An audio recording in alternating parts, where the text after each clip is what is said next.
Next on Live at 5. 3 people seriously injured in an ATV accident in southeastern Connecticut. We're live with late details. Severe weather in the Midwest, from deadly tornadoes to massive flooding. And remembering the men and women who died defending freedom. We'll show you the Memorial Day events going on around the state.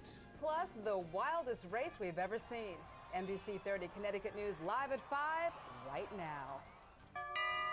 Live from Connecticut News Leader, this is NBC 30 Connecticut News live at 5.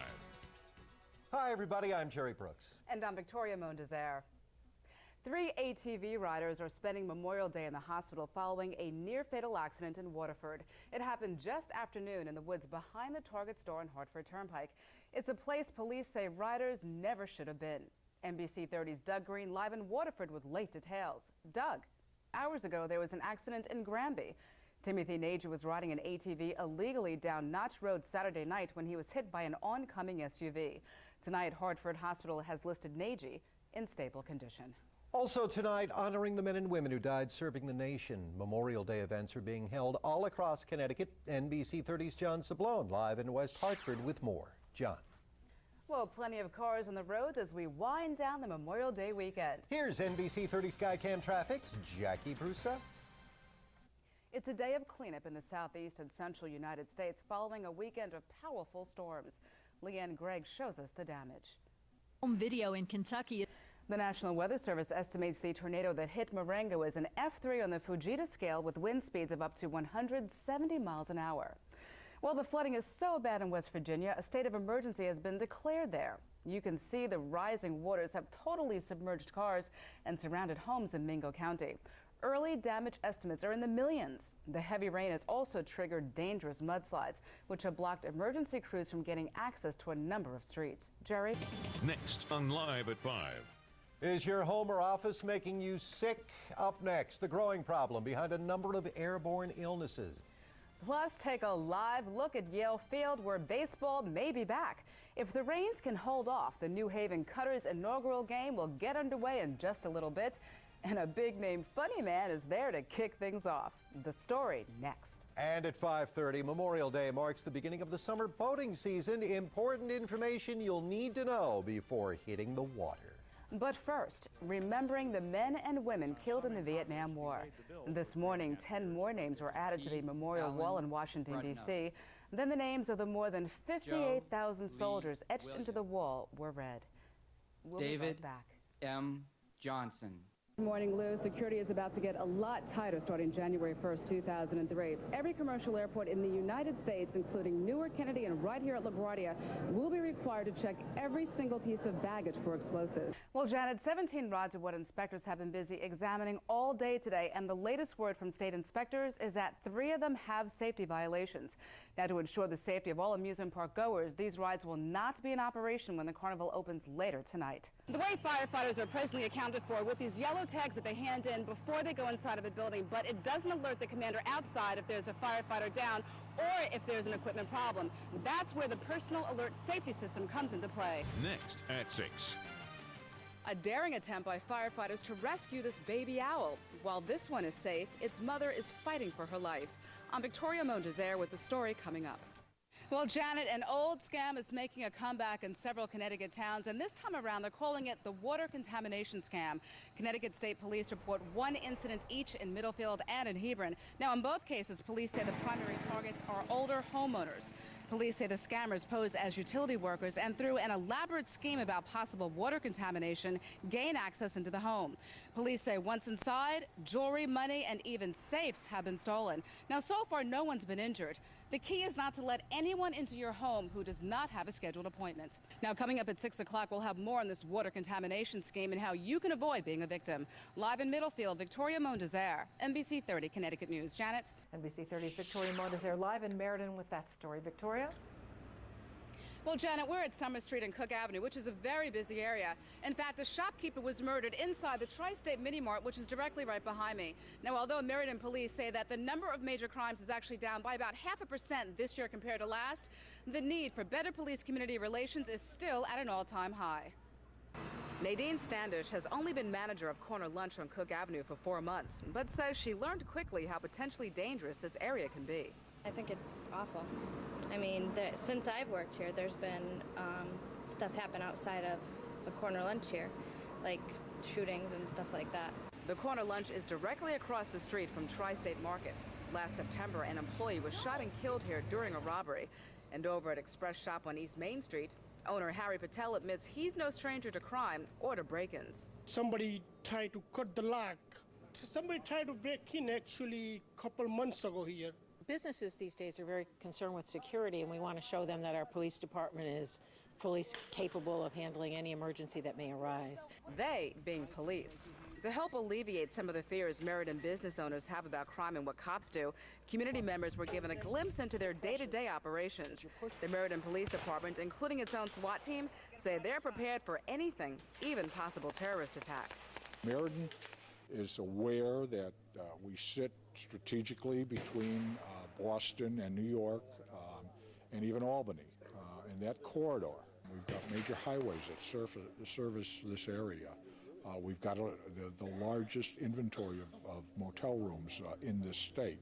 While crimes in the area have gone down this year compared to last, emergency 911 calls to police are up more than 10%. But for the most part, community leaders say they're satisfied with the response of Meriden police officers. Well, Janet, on one of the hottest days this week, wrapped up in a winter coat and sealed in a dumpster with no air circulation, a litter of kittens was found. Now, many in Milford are shocked at how someone who didn't want to care for them anymore decided to just simply dump them. Well, luckily, these little guys have 8 more lives left. Meet one half of the cafe kitties who are just over a week old. And at a little more than 6 inches in length, it's hard to believe that 4 of these little bitty critters were tossed into this dumpster like unwanted garbage. It's disgusting. It's really bad. You know, it's just heartless, right? In this heat, too.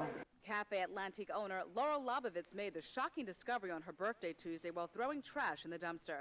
She noticed a small box inside the sealed container. When she opened it up, she found a heavy winter nylon coat. Took the coat out, and underneath the coat were these 4 furry things, kind of, you know, and then I saw they were tiny newborn kittens with their cords still attached and their eyes still closed. Laurel is taking care of these 2. A Wallingford resident who's studying to be a veterinary technician is nursing the others. Some people passing by told us they're upset someone would do this. I was just disappointed that it happens at all. You can't always count on the kindness of people. Laurel plans to bottle feed these cafe kitties for a couple of weeks until they're fit and healthy, hoping that at that time, someone with a loving heart will take them home. More than 17 years, Pat Liptak has been Milford's director of animal control. She says this was despicable. Having them put in a box, wrapped in a coat, I mean, these people wanted the kittens to die. Then letting them suffer, you know, in a hot dumpster, you know, wrapped up in a coat in a box. It's cruelty to animals. Whoever tried to get rid of these living creatures in such an inhumane way, watch out. Under the state's Animal Cruelty Act, you could face fines between $1,000 and $5,000 and face up to 5 years in prison if convicted. Now, police tell NBC 30 they are looking into the crime. All 4 of these kittens will be up for adoption in a couple of weeks, and so far, a lot of people have expressed interest in wanting them. Jerry? Tonight, NBC 30's Victoria Mondeser has an exclusive look at how the State Police Regional Auto Theft Crime Unit zeroed in on the suspects. According to the auto insurance industry, every 23 seconds a car is stolen. It's a big problem in Fairhaven. So big, state police stepped in. A confidential informant, or a CI, who informed us about an ongoing operation in which kids were going out and stealing cars. Police figured in order to get the criminals, you have to think like a criminal. So they went undercover, renting a garage at a location so secret we can't show you where. Then they put the word out on the street. We set up an operation that specifically targeted that existing group, and we basically bought cars from them. The police posed as phony car detailers, setting up shop to strip cars for parts. So far, 5 people have been arrested, just 2 of them this week. And police feel it's a matter of time before they get the last one. But the New Haven area isn't the only hot spot for stolen vehicles. Hartford and Bridgeport are also prime locations. According to state police, the latest figures for stolen cars here in Connecticut are 11,807, and that is just for 2002.